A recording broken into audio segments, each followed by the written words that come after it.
నమ్మదగ్గ మిత్రుడు, నమ్మదగని మిత్రుడు ఇవాళ రోజున ప్రపంచంలో ఎవ్వడూ లేడు. ఇజ్రాయెల్ మనకు అవసరమైనప్పుడు సహాయం చేస్తుంది. కానీ అలాగని సంపూర్ణ సహాయం ఏం చేయదు. అది జస్ట్ మనకు కొంత ఫీడ్‌బ్యాక్ ఇవ్వగలుగుతది.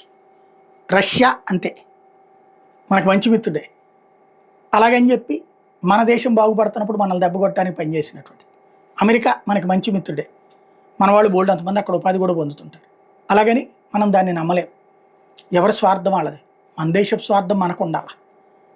తాజాగా జరుగుతున్న పరిణామాల్లో అమెరికాతో ఎంతవరకు ఉంటే అంత బెటర్. ఎందుకంటే ఇప్పుడు పాకిస్తాన్తో అది స్నేహం పెంచుతుంది. అది పెరిగే కొద్దీ మనకి సమస్య.